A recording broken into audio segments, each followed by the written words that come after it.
আলমারিতে নিজের কাপড় কিংবা অন্যান্য জিনিসগুলো গুছিয়ে রাখার মতো কঠিন কাজ মনে হয় আর একটিও নেই। যতই গোছানো হোক তারপরও দেখা যায় যে এটা ওটা খুঁজে পাওয়া যায় না বা খুব সহজেই এলোমেলো হয়ে যায়। তাই আমি কিভাবে খুব সহজ এবং সুন্দরভাবে নিজের আলমারি গুছিয়ে থাকি সেটাই শেয়ার করছি আজকের ব্লগে। আসসালামু আলাইকুম, hello and welcome to my channel smile with Surabhi. সবার সুস্থতা কামনায় শুরু করছি আমার নতুন আজকের ব্লগ। মালয়েশিয়ান ওক কাঠের 2 পার্টের একটা আলমারি।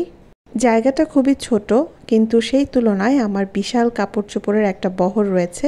তো সেটাকেই আমি কিভাবে গুছিয়ে রেখেছি তাই শেয়ার করছি আজ আপনাদের সাথে।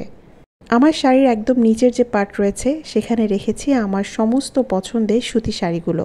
সবসময় যেহেতু এগুলো ব্যবহার করা হয় না, তাই এগুলোকে আমি একটা ট্রান্সপারেন্ট পলি ব্যাগে গুছিয়ে রেখেছি। এই ধরনের ব্যাগগুলোতে শাড়ি রাখলে বা যে কোনো কাপড় রাখলে দেখা যায় যে কখন কোথায় কি রেখেছি সেটা কিন্তু খুব সহজেই খুঁজে পাওয়া যায়। আর যেহেতু এটা ছোট্ট একটা আলমারি, সবগুলো শাড়ি আসলে হ্যাঙ্গারে রাখলে অনেক বেশি ভালো লাগতো, সুন্দর লাগতো। তবে যেহেতু জায়গার একটু স্বল্পতা রয়েছে, তাই আমি এগুলোকে এভাবে রাখতে বেশি স্বাচ্ছন্দ্য বোধ করি। অনেকেই হয়তো কম বেশি জানেন যে আমি একসময় নিউজ প্রেজেন্টার ছিলাম, সেজন্যই কিন্তু আমার শাড়ি এত পরিমাণে রয়েছে। আর অনেকগুলো শাড়ি আমি সেল করে দিয়েছি, তারপরও আমার পছন্দের যে শাড়িগুলো রয়েছে সেগুলোকে আমি এরকম যত্ন করে রেখে দিয়েছি। আর এই সুতি শাড়িটা আমার মামুনির শাড়ি। উনার এই শাড়িটা দিয়ে আমি একটা কাঁথা সেলাই করব, সেজন্য এটাকে আলাদা করে রেখেছি। আর এটা ঠিক উপরের পোর্শনে রয়েছে আমার 3 পিস কালেকশন। এগুলোকে আমি সোজাভাবে ফোল্ড না করে আমি এভাবে রোল আকারে রাখতে পছন্দ করি। তাতে আমার কাছে মনে হয় কখন কোথায় কি রেখেছি সেটা দেখার যেমন একটা সুবিধা হয়, ঠিক তেমনি এগুলোকে একদম বের করে নেওয়া আবার সেগুলোকে জায়গা মতো রাখাও আমার জন্য সুবিধা হয়। কে কিভাবে আসলে তার আলমারি বা কাপড়গুলো গোছাবেন সেটা সম্পূর্ণ ব্যক্তিগত ব্যাপার। আসলে জিনিসগুলো গোছানোই উচিত নিজের পছন্দ বা সুবিধা অনুযায়ী। তো আমি আসলে কিভাবে করেছি সেটাই আপনাদের সাথে শেয়ার করছি। অনেকেই কিন্তু দেখতে চান যে আমি আমার 3 পিস বা সালোয়ার কামিজগুলো কিভাবে ফোল্ড করি। একদমই সহজ, জাস্ট এরকম 3টা পার্টের কাপড় রেখে এভাবে রোল করে রাখি। আর আমার কাছে এভাবে কাপড়গুলো রাখতেই বেশি ভালো লাগে। আর অন্যদিকে যে পেটিকোট রাখার সেকশনটা রয়েছে সেটা আমি একটা নিজে অর্গানাইজার বক্সের মতো বানিয়ে নিয়েছি। শপিং ব্যাগগুলো তো আমরা বেশিরভাগ সময় ফেলেই দিই, তো সেগুলোকে আমি একটু কাজে লাগিয়ে নিয়েছি। আর পেটিকোটগুলোকে আমি রোল করে রেখেছি। আর এভাবে যখন আমি লম্বালম্বিভাবে রাখবো তখন দেখা যায় যে কখন কোথায় কি রেখেছি সেটা আমার দেখার সুবিধা হয় এবং সেই সাথে আমি খুব সহজে সেটাকে বের করে নিতে পারি। অনেকে এই ধরনের অর্গানাইজারে দেখা যায় যে লম্বা যে ভাঁজটা দিয়ে আমরা কাপড় সবসময় ফোল্ড করি সেভাবেই রেখে থাকেন। তবে আমার সুবিধার জন্য আমি এগুলোকে সবসময় রোল করে রাখতেই বেশি পছন্দ করি।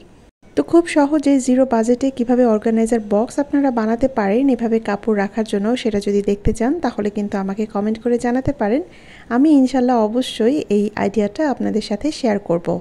ব্লাউজ, পেটিকোট এবং শাড়ি এগুলো অর্গানাইজে আমাদের কিন্তু অনেক বেশি দেখা যায় ঝামেলায় পড়তে হয়। ঠিক কিভাবে কোথায় রাখবো সেটা বুঝে উঠতে পারি না। আর এখানে আমার যে ব্যাগটা দেখছেন সেখানে আমি রেখেছি আমার সমস্ত ব্লাউজগুলো। এই ব্যাগটা আমার কাছে ছিল, সেখানেই আমি এগুলো রেখেছি। আর এভাবে আসলে আমি ব্লাউজগুলো রেখেছি যাতে কোনটা কোথায় আছে সেগুলো দেখে নিতে আমার ওই যে সুবিধা হয় আর কি। আর একসময় অনেক বিশাল শাড়ির কালেকশন ছিল, অনেক শাড়ি সেল করে দিলেও সেগুলোর ব্লাউজগুলো রয়ে গিয়েছে। তাই দেখা যায় যে আমার কাছে একটা বিশাল ব্লাউজের কালেকশন রয়েছে। সুতির যে ব্লাউজগুলো রয়েছে বা সিল্কের, সেগুলো আমি রেখেছি ঠিক এভাবে ফোল্ড করে।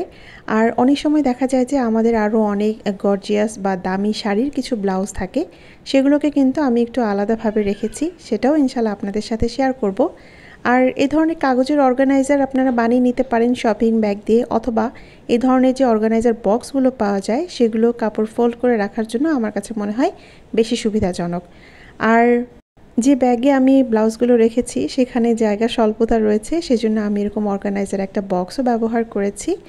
আর সেই সাথে আমি কিছু শপিং ব্যাগ ব্যবহার করেছি যেখানে আমার দামি শাড়ির যে ব্লাউজগুলো রয়েছে সেগুলোকে আমি এরকমভাবে ভাঁজ করে রেখেছি।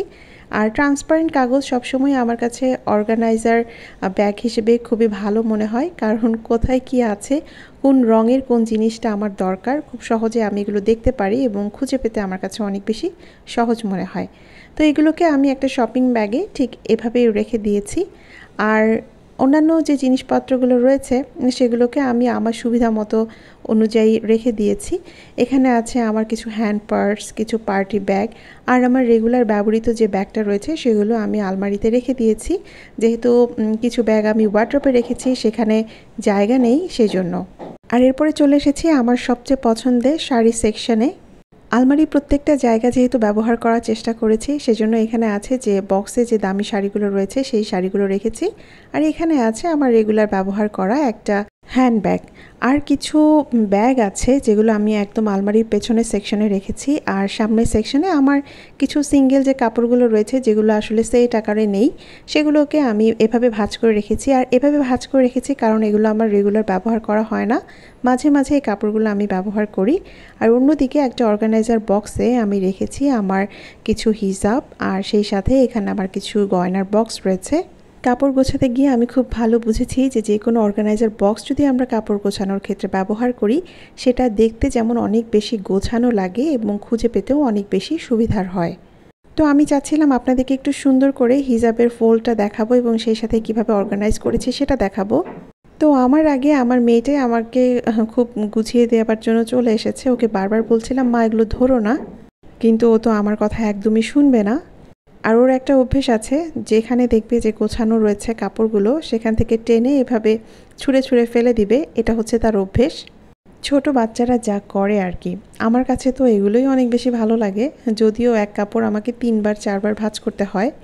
আর যখন দেখেছে ট্রাইপড এবং সেই সাথে মোবাইল, সে বারবার এটাকে এসে অফ এবং অন করছিল। আর এরকম ওড়না দেখলে ওর সবচেয়ে বেশি জেদ ধরে শাড়ি পরার জন্য। আর আমাকেও বারবার বলছিল এবং শাড়ি পরানোর জন্য হিজাবটাকে বারবার দেখিয়ে দিচ্ছিল। আয়নার সামনে গিয়ে হিজাব বারবার মাথায় দিচ্ছে এবং নিজেকে দেখছে কেমন লাগে। তারপর আর কি করার, আসল কাজ বাদ দিয়ে এখন সিজদাকে আগে শাড়ি পরিয়ে দিচ্ছি।